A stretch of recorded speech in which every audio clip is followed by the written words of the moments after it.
రే ఈ న్యూస్ చూసావా? ఒక్కరోజు పిఎంగా ఈ దేశాన్ని పరిపాలించబోతున్నా భజన్లాల్ భాస్కర్ అంట. అదేంట్రా విచిత్రంగా? ఏముందిరా, ఏ అల్సరో క్యాన్సర్తో పోయే వాళ్ళకి ఆఖరి కోరిక ఇలాంటి ఆఫర్లు ఇస్తుంటారులే. అయితే చూడాలరా ఒక్క రోజులో వాడు ఏం చేస్తాడో. వక్రతుండ మహాకాయ సూర్యకోటి సమప్రభ.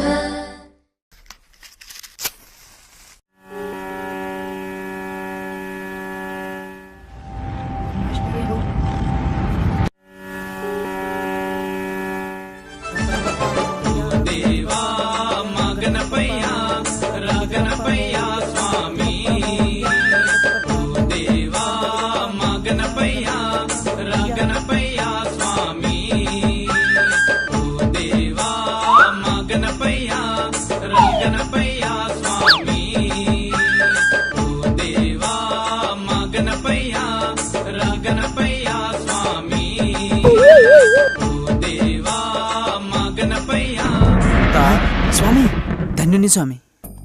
జై గణేశ జై గణేశ జై గణేశ జై జై గణేశ జై గణేశ జై గణేశ జై జై గణేశ. పగబట్టావేంట్రా? పొగబెట్టి చంపుతున్నావు అంటే స్వామి మీకు హార్ట్ అంటే ఇష్టమని పార్లర్కి వెళ్ళి ఫేషియల్ చేయించుకొచ్చారా? మొత్తం పోగొట్టేసావు. సారీ స్వామి. అయినా మీరేడు స్వామి తొండం పెద్ద పెద్ద చెవులు వేసుకుని మీలాగా ఉంటారు అనుకుంటే మాలా సింపుల్గా వచ్చాను రేటే. అలా ఉంటే ఈ దేశంలో బానే ఉందిరా. విదేశాలకు వెళ్ళేసరికి ఆ తెల్లవాళ్ళు అండర్వేర్ల మీద, చెప్పుల మీద, టీషర్ట్ల మీద నా ఇకాలను వేసి వ్యాపారాలు చేస్తున్నారా? అవును స్వామి, వాళ్ళకి ఫస్ట్ నుంచి మన రెస్పెక్ట్ లేదు. అది మీకేదో ఉన్నట్టు. ఏడు స్వామి అంత మాట నేను రా. ఇందాక దారిలో వస్తుంటే నా విగ్రహాలు చేస్తుంటే చూద్దామని ఆగా. ఒకడు జీన్స్ ప్యాంట్ టీషర్ట్ వేసి నన్ను తలకిందలుగా నుంచోబెట్టి ఉప్పిటు వినాయకుడు అంటాడు. ఇంకొకడు నాకు పోలీస్ డ్రెస్ వేసి గుర్రం మీద ఎక్కించి గబ్బర్ సింగ్ వినాయకుడు అంటాడు.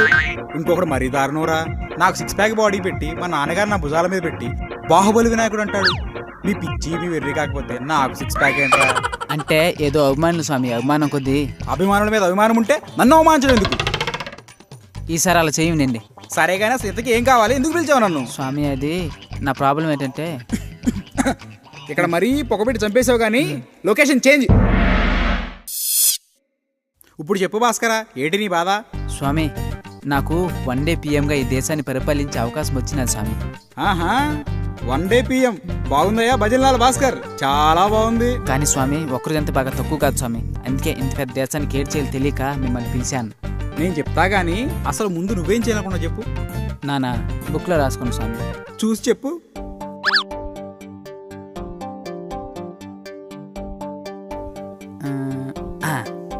స్వామి దేశానికి వెన్నుపూస లాంటి యూత్ అమ్మాయిల వెనక పడి వెన్నపూసలా కరిగిపోతున్నారు స్వామి. అందుకు వాళ్ళకి ఏదైనా చేస్తే. మంచి ఆలోచన. ఏం చేయాలనుకుంటున్నావు చెప్పు. లేడీ బ్యూటీ పార్లర్లని ముయించేది అనుకుంటాను స్వామి. నో, పార్లర్లకి కుర్రాళ్ళకి సంబంధం ఏంటి భాస్కరా? ఉంది స్వామి. ఇప్పుడు మెజారిటీ లేకుండా ఎలక్షన్లు గెలవటం, మేకప్ లేకుండా అమ్మాయిలు బయట తిరగటం జరగని పని స్వామి. అందుకు అవి ముయించాను అనుకోండి, ప్రసాదం పంచని లారీ వెనక భక్తులు ఎలా పడరో మేకప్ లేని అమ్మాయిల వెనక అబ్బాయిలు కూడా అలానే పడరు. దాంతో యూత్ మొత్తం ఫుల్ సేఫ్ జోన్లో ఉంటారు స్వామి. ఏమంటారు? ఫెయిర్ అండ్ లవ్లీ రాసుకుంటే ఆఫ్రికా వాడు కూడా అమెరికా వాళ్ళగా తడతడా మెరిచిపోతాడు అనుకుని నమ్మేసే నీగ్రోడు నీకంటే నయం అంటాను. ఏడు స్వామి పుసుకు నంతమాట నేను రా. యూత్ గురించి నీకు నీతి చెప్తాను, నోట్ చేసుకో. చెప్పండి. ముందు అమ్మాయిల విషయానికి వద్దాం.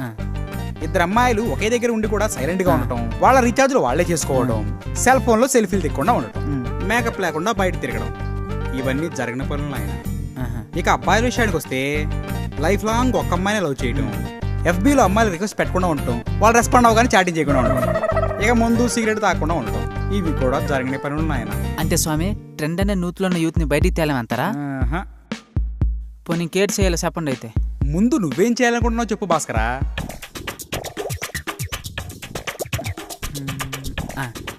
స్వామి అడుక్కునే వాళ్ళందరినీ జైలు ఏం చేద్దాం అనుకుంటాను స్వామి. వాళ్ళేం చేశారు భాస్కరా? వాళ్ళే చేయడమేట స్వామి. వాళ్ళ ఈ దేశానికి ఎంత నష్టం అనుకుంటాను. పంచాయతీ కుంట్లో ఓపుకున్నా ఈజీ మనీ కోసం లేజీగా మారి అడుక్కోవడమే ఆశయంగా పెట్టుకుని హ్యాపీగా బతికేస్తాను స్వామి. అందుకే అలాంటి వాళ్ళందరిని పట్టి జైల్లో పెట్టి లోపల ఏదో పని చేయించినాం అనుకోండి, దెబ్బ కడుక్కునే వాళ్ళందరూ అదృశ్యం అయిపోతారు. ఎలాగొంచామని ప్యాన్. సల్మాన్ ఖాన్ జింకను కాలిస్తే షారుఖ్ ఖాన్ జైల్లో పెట్టినట్టు నీ ఆలోచన. ఏం స్వామి? తప్పు అడుక్కునే వాళ్ళది కాదు భాస్కర్. ఏదైనా ఉంటే ఈ పిచ్చి జనాలదే. ఓట్లు అడుక్కోగానే మంచి చేస్తారని నమ్మేసి మీకు, చిల్లర అడుక్కోగానే పుణ్యం వస్తుందని నమ్మేసి వాళ్ళకి దానం చేయటం అలవాటైపోయింది పిచ్చి జనాలు. అందుకే ఈ దేశంలో అడుక్కునే వాళ్ళు రోజు రోజుకి ఎక్కువైపోతున్నారు భాస్కరా. అయితే ఇంకేటి చేయమంటారు చెప్పండి. అయితే ముందు నువ్వేం చేయాలనుకుంటున్నావు చెప్పు భజన్లాల్. ఆ, స్వామి ఈసారి చెప్పేదానికి మాత్రం మీరు అసలు అడ్డు చెప్పలేరు చెప్తాను. అడ్డు లేకపోతే ఆనందమే కదా, చెప్పు. స్వామి, ఈ దేశంలో ఎక్కడ ప్రైవేట్ అనేది లేకుండా స్కూళ్ళు, కాలేజీలు, హాస్పిటల్ మొత్తం గవర్నమెంట్ చేసేది అనుకుంటాను. ఎలాగొంది స్వామి మన ఫ్యానా? గవర్నమెంట్లోనే డెవలప్మెంట్ ఉంటే ప్రైవేట్ అనే పదం వినిపించేదా చెప్పు. అంటే ఏంటి స్వామి మీ ఉద్దేశమా? గవర్నమెంట్ సెక్టర్స్ అని వేస్ట్ అనా? ప్రైవేట్ సెక్టర్స్ వాటికంటే బెటర్ అని పబ్లిక్ ఫీలింగ్. పోనీ ఈ దేశంలో డెవలప్మెంట్ లేని పల్లెటూళ్ళు అన్నింటిని దత్తత తీసుకోమంత రేటి. దత్తత తీసుకోవడం అంటే జేబులో డబ్బులు తీసి రోడ్లు రంగులు వేయడం కాదు నాయన, దానికి చాలా గ్రౌండ్ వర్క్ చేయాలి. ఇదంతా ఒక రోజులో అయ్యే పని కాదు, కానీ లైట్ తీసుకో. మరి ఇంకేడు చేయమంత చెప్పండి. అయితే పెద్దానికి వెళ్ళి అడ్డుపలు పెడతాండ్రు. ఈసారి మాత్రం నా నేటి చేయాలి చెప్పాల్సిందే మీరు. చెప్పండి. చెప్తా. పిఎంగా ఏం చేయాలో చెప్పను కానీ ఒక భక్తుడిగా నా కోసం పనిచేసి పెట్టరా. చెప్పండి. నాకు 100 అడుగుల కెమికల్ విగ్రహాలు పెట్టి 9 రోజులు ఐటెం సంగలతో ఊతర కొట్టి 10 మంది తాగబోతులు కలిసి ట్రాఫిక్లో నన్ను ఊరేగిస్తూ జనాల్ని ఇబ్బంది పెట్టి చివరాఖరికి ఆ ఉసి సాగర్లో పడేసి ఆ వాటర్ని నన్ను పొల్యూట్ చేయకుండా భాస్కరా. మీకు నిజంగా నా మీద భక్తి ఉంటే చిన్న చిన్న మట్టి విగ్రహాలు పెట్టుకోండి. పొద్దున ఒకటి, సాయంత్రం ఒకటి 2 భక్తి పాటలు పెట్టుకోండి. టన్నుల కొద్ది లడ్డూలు తెచ్చి నా చేతిలో పెట్టి నన్ను హింసించకండ్రా. ప్రేమతో భక్తితో 4 కుడుములు పెట్టండిరా. చివరాఖరికి మిన్నెల వాటలో కాకపోయినా కనీసం జన్నెల వాటలో నిమజ్జనం చేయండిరా, సంతోషపడతాను. తప్పకుండా స్వామి, మీకు ఇవన్నీ సంతోషం కలిగితే తప్పకుండా ఇవే చేస్తాము. సరేరా, మంచి భక్తుడివి. నేను వచ్చిన పని అయింది, ఇక వెళ్ళొస్తాను. Bye bye. ఏంటి ఎక్కడికి వెళ్ళిపోతాండి? ఒక్కరోజు నేను నేర్చేయాలి చెప్పాలండి. ఇంకా ఒక్కరోజు ఎక్కడ ఉంది భాస్కరా?